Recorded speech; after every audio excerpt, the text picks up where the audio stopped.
Hey guys and girls, you're riding with Brett.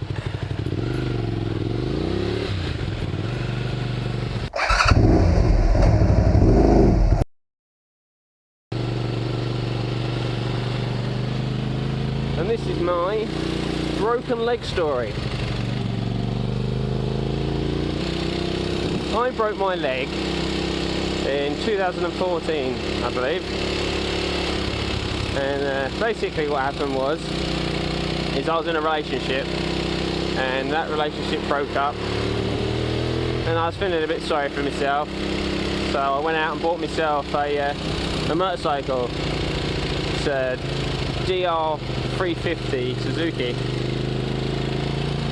So I went and got myself a bike, and being a bit of a show off, I was doing wheelies and all that sort of jazz. I was with my brother, and he took me to this place, and there's all these girlies there, and I was showing off in front of all the girls, as you do, doing wheelies and endos and that, and my brother's mate said, burn some rubber. So I did, so I burnt some rubber. I pretty much did a burnout for about 2 seconds, and then it gripped and wheelied, and I jumped off it. But I jumped off it and I landed on my foot and twisted my foot round in a circle.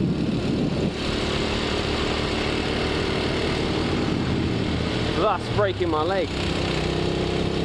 And I knew I'd broken it straight away, and I remember looking down and pulling my foot from underneath me and seeing my toes pointing the wrong way. And I was like, oh no. And it didn't hurt straight away. You know when you broke it, because it's numb as hell. Super numb.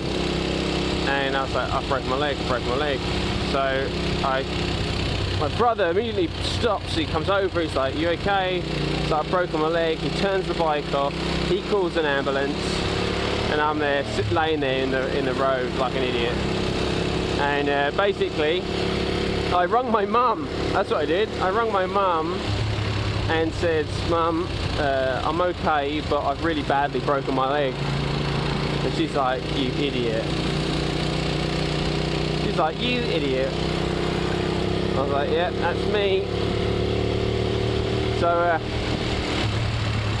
yeah, so I broke my, I rung my mum, and then I rung my cousin who I work with. Hi, son. Told him, and he called me an idiot as well. And then that was it, pretty much. I went to the hospital, and I got to the hospital, and they said to me, it showed me, to tell me how bad it was, basically. They told me that they were going to do everything they can to save my leg. And I was there like, oh my god, that's not what I wanted to hear.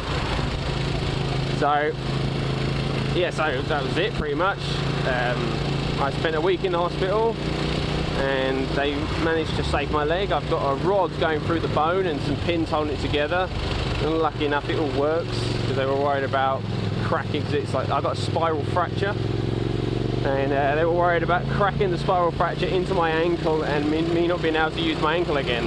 That was the worry. So that didn't happen, so it's all good, I can use my leg. So yeah, but the only problem was I lost quite a bit of blood in the surgery, so I was really faint. I'd start talking and fall asleep and stuff. So a week in the hospital, and then I spent 8 weeks in bed at home. 8 weeks in bed, which no one wants to do that, I'll tell you now. I was so depressed. I've never been so depressed in my whole entire life. That was awful. That was so bad. I pretty much just sat around. I finished off Breaking Bad. I finished off Dexter. I watched the whole lot up until season 4 of Game of Thrones, one after the other. And then, lucky enough, I actually had a laptop then, because I didn't have a laptop before then. I just bought one before I broke my leg. And I sat around watching YouTube. And that's actually how I ended up doing YouTube, pretty much. that's another story. And I was so down and depressed, and I really was depressed. People would turn up and I'd tell them to go away, I didn't want to see them, and all that jazz. I was really bad. And the thing that helped me get over it was I wrote a bucket list. And I wrote this bucket list and I just started writing things down that I wanted to do, because I realised I hadn't done anything that I wanted to do in my life. That all the things that I thought I was going to do, I never did. I sort of left school and it was like, when I grow up, and it's like, even me now I'm there like, when I grow up. And it's like, will that ever end? Will I be an old man saying when I die? You know what I mean? So I was like, right, I need to pull my finger out and start doing some things. So I wrote this bucket list, and then I started telling everyone about it, because then it reinforced that I was going to do it. And about 14 weeks after the operation, I was hiking up a mountain in Switzerland. And yeah, so and after doing that, I did a whole trip around Europe interrailing, and I could barely walk, mind you. I was like bad limp, loads of painkillers, and I wasn't supposed to go. The doctors wanted me to rest, but I thought, well, walking on my leg will make the bone grow, which it did. So it worked out better for me in the end. So it was a good thing. But coming back from Europe, I had this unfound confidence. I was pretty confident anyway, but now it was like I came back a different person. I was super confident. I was going to do roofing, because that was my trade back home.